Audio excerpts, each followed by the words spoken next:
Savannah Wildlife Sanctuary in Southern California awakened to the first light of September painted in hues of amber and gold across the Santa Ynez Valley. The crisp morning air carried the distinctive scent of dried grass and chaparral with distant eucalyptus from the eastern grove. This sanctuary served as home to hundreds of rescued wild animals, each with stories of survival trauma and gradual healing. Among them was one small resident drawing particular attention, a 10-month-old African elephant calf named Coda. Dr. Rachel Martinez walked through the sanctuary's main gate at precisely 6 in the morning, as had been her routine for 8 years. The gravel crunched beneath her worn hiking boots as she began her daily rounds. She served as head of elephant care, a position requiring extensive professional expertise in elephant physiology and psychology, plus keen intuition in reading the body language of these intelligent creatures. The early morning walk allowed Dr. Martinez to sense the sanctuary's mood, detecting subtle changes that might have occurred overnight. She could read the sanctuary like a familiar book, knowing which sounds indicated contentment versus distress.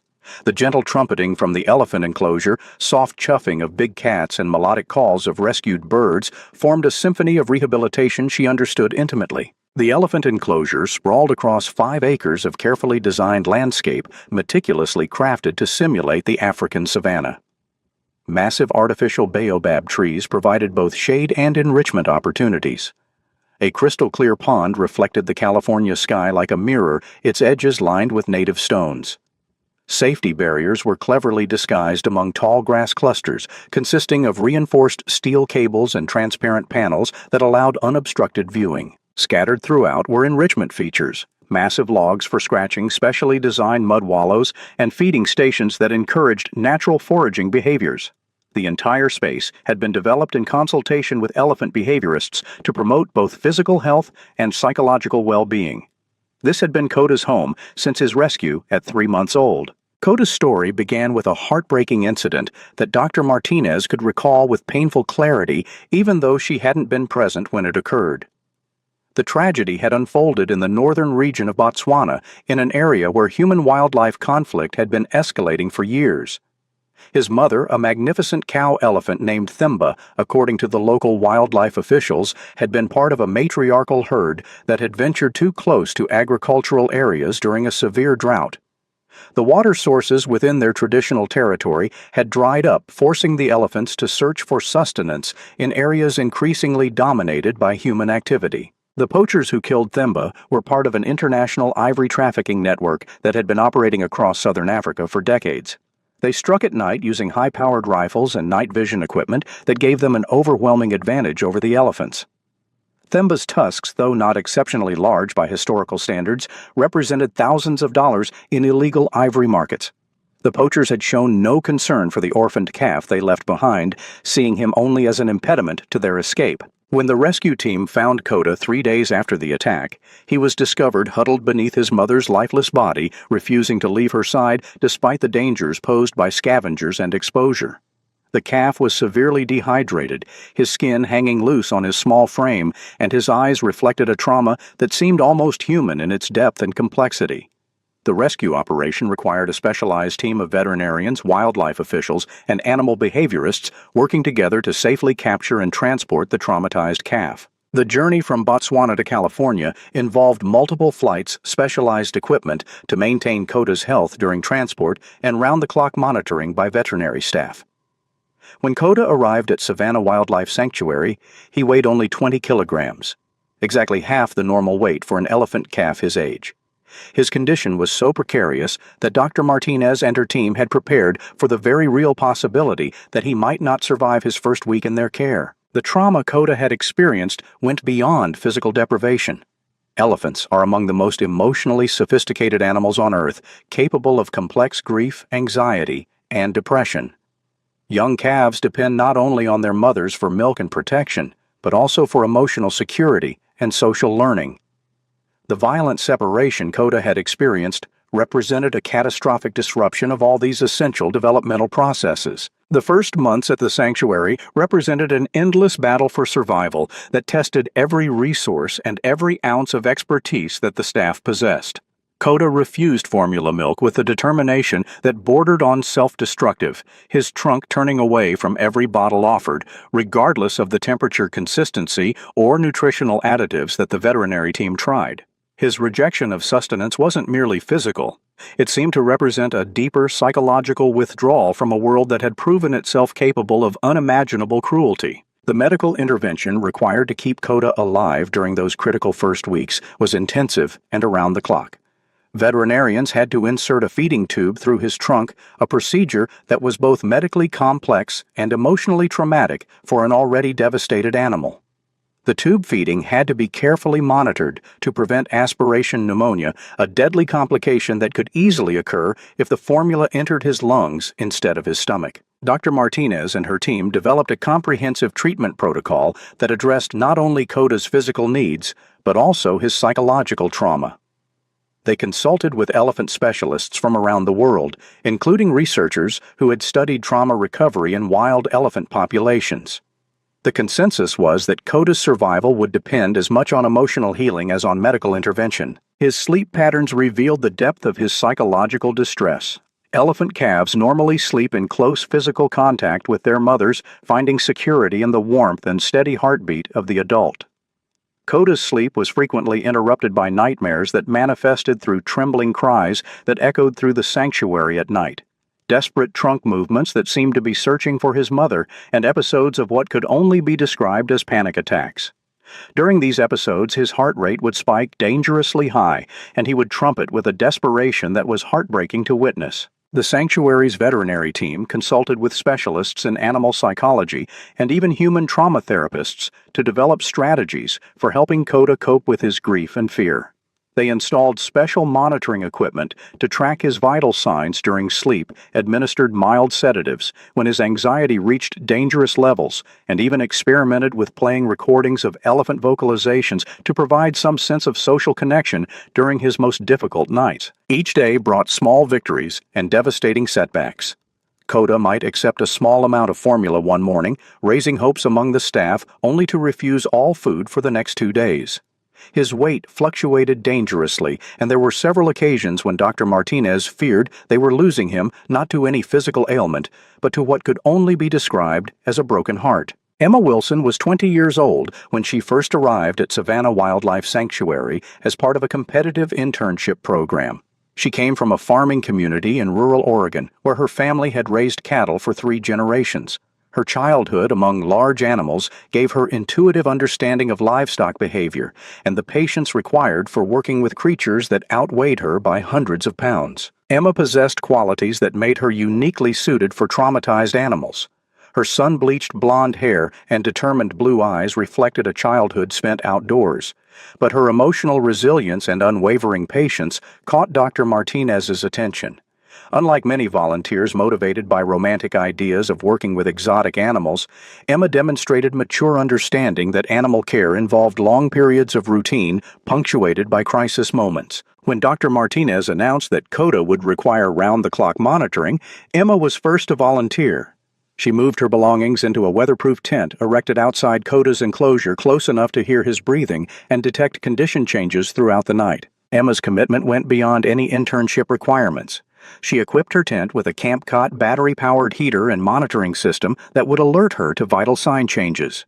Every 2 hours, her alarm would sound for visual inspection of the young elephant, recording breathing rate, posture, and vocalizations in a detailed medical log. Emma's background taught her that healing sometimes required more than clinical detachment. On her family's ranch, she had seen how animals responded to genuine care, how they could sense authentic concern and distinguish it from professional obligation. She believed Coda's recovery would require emotional connection to help him learn to trust humans again. The breakthrough in Coda's recovery came gradually through small victories that Emma documented meticulously. Her persistence was rewarded first through tiny signs of recognition. Coda's trunk would twitch when he heard her voice, indicating he was beginning to distinguish her from other caregivers. The first major milestone occurred on a foggy morning in late October. Coda had spent the night in distress, trumpeting frequently. Emma had remained awake, speaking to him in soft tones. As dawn broke, she offered a bottle as she had hundreds of times before, expecting the usual rejection. Instead, Coda's trunk moved toward the bottle with hesitant curiosity. For the first time since his arrival, he didn't actively push it away. Emma remained perfectly still as Coda explored the bottle with his trunk tip, a highly sensitive organ containing over 40,000 muscles. The feeding process took nearly an hour. Coda would touch the bottle, withdraw, then approach again, each time becoming more confident. When he finally began to drink, Emma resisted, celebrating, understanding that any sudden movement might break this fragile progress. Over the following days, feeding became more routine, though Coda showed preference for bottles offered by Emma. This selectivity encouraged Dr. Martinez as it demonstrated Coda was beginning to form specific social bonds again, crucial for his psychological recovery. The introduction of soft foods followed similar gradual acceptance. Emma would sit beside Coda's enclosure for hours, eating fruits while offering similar items to him. This social facilitation feeding relied on elephants' natural tendency to learn eating behaviors from their social group members. Most importantly, Coda began learning to trust humans again. The trust building involved countless small interactions, Emma extending her hand toward the barrier and waiting for Coda to investigate, speaking in consistent, calm tones and maintaining predictable routines that allowed him security. The bond between Emma and Coda evolved beyond typical animal-human relationships. Emma found herself interpreting Coda's moods with accuracy that amazed experienced keepers. She could predict anxiety before physical symptoms appeared, developing an intuitive understanding of his communication attempts. This bond became a symbol of hope for the sanctuary's mission. Staff members would visit during Emma's interactions with Coda, finding inspiration in proof that even severely traumatized animals could learn to trust and love again. Emma taught Coda basic behaviors: how to eat from human hands, how to bathe, and especially how to use his trunk to communicate needs. When hungry, Coda learned to point his trunk toward the food preparation area on the eastern side of the sanctuary. When wanting to bathe, he would point toward the pond. This became their private language, a wordless but meaningful form of communication. After 6 months, Emma had to leave to continue her studies in England. On the day of departure, Coda stood motionless near the fence trunk pointed toward the main gate for hours. Dr. Martinez knew he was waiting for Emma to return. In the weeks that followed, Coda became quieter and less interactive. He remained healthy and ate normally, but the light in his eyes seemed to have dimmed.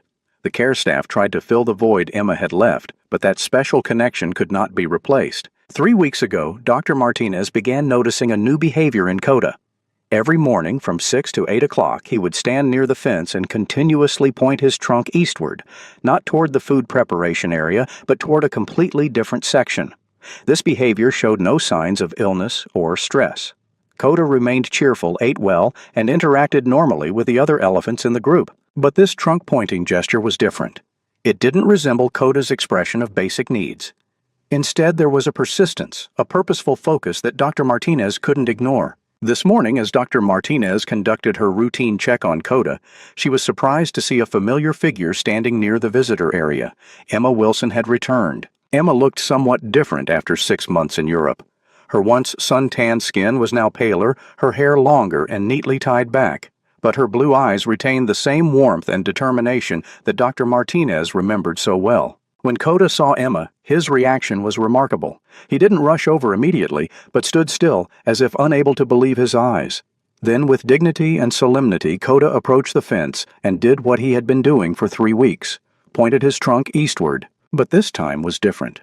Coda not only pointed his trunk, but also looked directly at Emma as if trying to convey an important message. Emma stood there, tears streaming down her cheeks, one hand placed over her heart as if she could feel the urgency in Coda's gesture. Dr. Martinez observed this scene with growing curiosity. She had witnessed many reunions between animals and former caregivers, but this was different. Coda wasn't simply expressing joy, he was trying to communicate something else, a message that only Emma might understand. Emma stepped closer, her eyes never leaving Coda's gesture.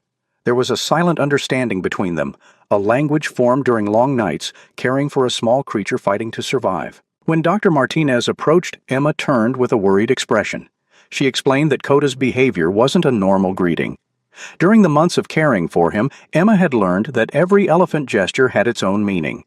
The way Coda was pointing his trunk now was exactly like when he wanted her to pay attention to something important. Emma recalled an incident from months before. Coda had shown similar behavior when the heating system in his enclosure broke during a cold winter night. He had continuously pointed his trunk toward the equipment until Emma discovered the problem and called for repairs. Additionally, Emma remembered that the eastern section of the sanctuary, where Coda was pointing, housed important equipment, the water filtration system, backup generators, and food storage. This was the heart of the entire animal care operation. Dr. Martinez listened with intense attention. In her experience, observations from people with deep connections to animals often provided crucial insights that medical diagnoses might overlook. The decision was made quickly. Dr. Martinez would conduct a comprehensive examination of Coda not just medically, but environmentally as well. If Emma was right, and Coda was truly trying to warn about something, ignoring it could lead to serious consequences. The morning at Savannah Wildlife Sanctuary began like any other, but there was a subtle tension in the air. Coda continued his behavior, persistent and unwavering, like a warning bell that only those who understood nature's language could hear. Dr. Martinez began with a comprehensive health examination of Coda. In the sanctuary's veterinary clinic, she proceeded methodically. Body temperature, heart rate, blood pressure, all were within normal ranges. Coda cooperated remarkably, as if understanding the process's importance. Blood samples were sent to check liver and kidney function and search for infection signs. While waiting for results, Dr. Martinez conducted neurological examinations observing Coda's reflexes and behavior in various situations. Coda was completely normal except for the trunk-pointing behavior eastward. He ate with good appetite, interacted positively with other elephants, and displayed all natural behaviors of a healthy elephant. Only that one thing, the persistent, purposeful gesture toward a specific direction. Emma observed with obvious concern, sharing details only someone who had cared for Coda could notice. Coda had habits of drinking water at specific times, usually after breakfast and before afternoon naps. But for 3 days, Emma observed he was drinking less than usual from the main water trough. This detail caught Dr. Martinez's attention immediately. Changes in water consumption could indicate many problems from illness to environmental stress. She decided to expand the investigation beyond just Coda. A quick survey of other sanctuary areas yielded concerning findings. In the giraffe section, Marcus showed hesitation when drinking from the main trough, preferring natural rainwater puddles instead. In the zebra area, all 3 zebras sought alternative water sources, despite the main trough being cleaned and refilled daily according to strict protocols. Most notably, Amara, the adult female elephant serving as Coda's surrogate mother, also reduced her water intake from the main trough. She chose to drink from the natural pond on the far side, despite requiring her to travel a longer distance. This pattern was too clear to ignore. Dr. Martinez realized the problem might not lie with individual animals, but with an environmental factor affecting multiple species. Emma suggested checking water quality, which became the investigation breakthrough. The sanctuary's water system was complexly designed, including a network of pipes carrying water from the main source to various drinking troughs throughout the facility. The main water source came from a deep well through a modern filtration system before distribution. In theory, this water should be clean and safe, but theory and reality don't always align. Dr. Martinez contacted Jake Morrison, the sanctuary's systems engineer. Jake was a 50-year-old man with 20 years of experience maintaining infrastructure for animal care facilities. He had a reputation for being meticulous and reliable, but even Jake was puzzled by this problem. System inspection began at the source. The main water well operated normally, water level stable with no signs of surface contamination. The pumping system functioned within technical specifications, output pressure meeting standards. But when Jake checked the main distribution pipeline, the large pipe running from the filtration system to various areas, he discovered something unusual. Pressure in a section leading to the eastern area was lower than designed, suggesting possible leakage. Precisely locating the leak required specialized equipment. Jake used an acoustic leak detector capable of detecting sounds of water flowing through small cracks in underground pipes. The search took nearly 2 hours, with Jake carefully moving equipment along the pipeline route. Sounds through headphones changed from silence to light rumbling, then to distinct water flow. The leak location was identified approximately halfway between the filtration system and the eastern distribution area. This was exactly where Coda had been continuously pointing for 3 weeks. When Jake excavated for direct inspection, the revealed image worried everyone. The large PVC pipe had a crack about 10 centimeters long, sufficient for water to leak out, and, more importantly, for substances from surrounding soil to seep inside. The soil around the leaking pipe had a strange odor, somewhat sour and musty, that Jake couldn't immediately identify. He collected water samples from the leak point and surrounding soil for emergency testing. While waiting for test results, Dr. Martinez and Emma continued observing animal behavior. A new pattern began emerging clearly. Animals with the most acute sense of smell, including elephants, giraffes, and some herbivorous species, all avoided the main water source. Conversely, species with less developed olfactory senses like turtles and some bird species continued drinking water normally and showed no unusual signs. Test results returned after 6 tense hours, providing answers while simultaneously increasing concern levels. Water at the leak point contained high levels of E. coli bacteria and other toxic substances from decomposition of organic matter in the soil. The contamination source was identified as an old wastewater treatment tank from a neighboring area filled and abandoned years earlier. Over time, toxic substances from this tank had seeped into surrounding soil, creating an underground contamination zone. The crack in the water pipe, possibly due to soil subsidence or pressure from nearby tree root systems, had created a pathway for these contaminants to infiltrate the water supply system. The contamination level wasn't high enough to cause immediate symptoms in humans, but for animals, especially those with acute olfactory senses, this posed a serious threat. Drinking contaminated water over time could lead to digestive problems, immune system suppression, and in severe cases could be fatal. Dr. Martinez realized that Coda, with his sense of smell 5 times more acute than humans, had detected changes in the water's taste and odor very early. The behavior of pointing his trunk eastward wasn't random or a behavioral quirk, but a warning method. A wordless cry for help, signaling humans about danger that only he could perceive. Emma stood beside Dr. Martinez as they looked down at the test report, emotions of both relief and admiration flooding her heart. Coda had saved not only himself, but potentially the entire sanctuary community.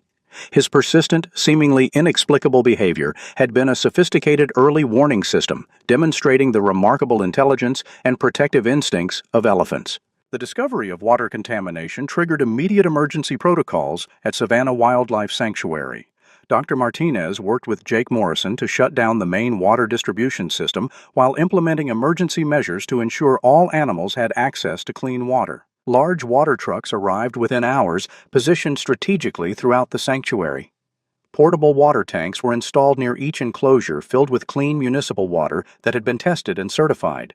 The process was labor-intensive, requiring staff to manually refill containers throughout the day, but it was the only way to guarantee animal safety. Coda's behavior changed dramatically once the contaminated water source was eliminated. The persistent eastward trunk pointing ceased, replaced by his normal varied gestures and movements. It was as if a great weight had been lifted from his shoulders, the burden of trying to communicate an urgent message that humans had finally understood. Emma decided to extend her visit to help during the crisis. Her intimate knowledge of Coda's communication patterns proved invaluable in monitoring his stress levels and ensuring his transition back to normal behavior. She worked alongside Dr. Martinez, documenting the changes in not just Coda, but all the sanctuary animals. The repair work took 5 days of intensive effort. Jake's team had to excavate a large section of pipeline, remove the contaminated segment, and install new piping with additional protective measures. Environmental specialists were brought in to assess the full extent of soil contamination and develop a long-term remediation plan. During the repair period, Coda seemed to understand that his message had been received and acted upon. He spent more time near the fence where Emma worked, occasionally extending his trunk toward her in the gentle greeting gesture they had shared months earlier. There was a peacefulness in his demeanor that had been absent during the 3 weeks of his warning behavior. The sanctuary also used this period to upgrade their water monitoring systems. Advanced sensors were installed throughout the distribution network, capable of detecting bacterial contamination, chemical anomalies, and pressure changes in real time. These systems would provide the technological backup to animal instincts, ensuring such a problem would be detected immediately in the future. When the new water system came online, the change in animal behavior was immediate and remarkable. Marcus the giraffe returned to drinking from the main trough. The zebras abandoned their search for alternative water sources. Most significantly, Amara began drinking normally from the main water supply, her maternal instincts finally satisfied that it was safe for her adopted calf. Dr. Martinez documented the entire incident for publication in veterinary and wildlife management journals. The case of Coda's early warning system became a significant contribution to understanding animal intelligence and the potential for wildlife to detect environmental hazards before technological systems. Emma made the decision to change her career path. Instead of completing her studies in England, she accepted Dr. Martinez's offer to become the sanctuary's coordinator of animal behavior and human-animal communication research. Her unique bond with Coda and insight into animal communication made her ideally suited for developing new protocols for understanding animal distress signals. The sanctuary established the Coda Protocol, a systematic approach to investigating unusual animal behaviors, particularly when they involve multiple species or persistent directional gestures.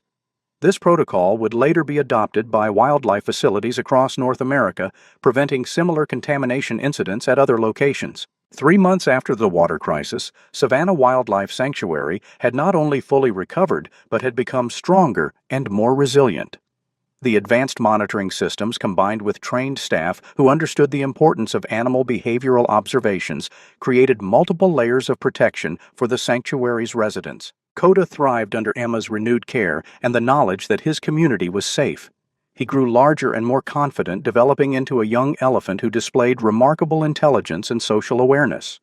Visitors often asked about the elephant who had saved the sanctuary, and Emma would tell them about the importance of listening to nature's warnings. The bond between Emma and Coda evolved from that of caregiver and patient to research partners. Emma studied his communication patterns, documenting the various trunk positions and movements that corresponded to different needs and observations. This research contributed to a growing understanding of elephant intelligence and their capacity for complex communication. Dr. Martinez often reflected on the lessons learned from Coda's warning. In a world increasingly separated from nature, humans had forgotten how to listen to the subtle signals that animals constantly provided about their environment. Coda's persistence in the face of human misunderstanding demonstrated not only elephant intelligence, but the critical importance of maintaining connections between human and animal communities. The eastern section of the sanctuary, once a source of hidden danger, was transformed into a monument to the partnership between human science and animal intuition. A small plaque near the area reads, "In recognition of Coda's warning, which reminded us that wisdom comes in many forms, and sometimes the smallest voice carries the most important message." Emma established an educational program called Reading Nature's Signals, teaching visitors about ways animals communicate environmental changes. Coda became the program's ambassador, demonstrating his communication abilities to researchers and conservationists worldwide. The sanctuary's reputation grew as a center for innovative animal care and environmental monitoring. Research grants funded further study into animal sensory capabilities and their environmental protection applications. Coda's story inspired similar programs at wildlife facilities globally. Dr. Martinez would describe the incident as a turning point in understanding wildlife intelligence. The experience taught her that conservation required not just scientific knowledge, but also humility and learning from animals themselves. Coda continued to point his trunk, not in distress now, but in greeting exploration and natural curiosity. His early trauma had transformed into remarkable ability to protect his community, making him not just a survivor, but a guardian. The story of the baby elephant who saved Savannah Wildlife Sanctuary became a powerful reminder that in our technological age, the most sophisticated warning systems sometimes come from ancient wisdom of the natural world. Sometimes, the most important message is delivered through the persistent gesture of a trunk pointed toward danger, waiting for someone to understand.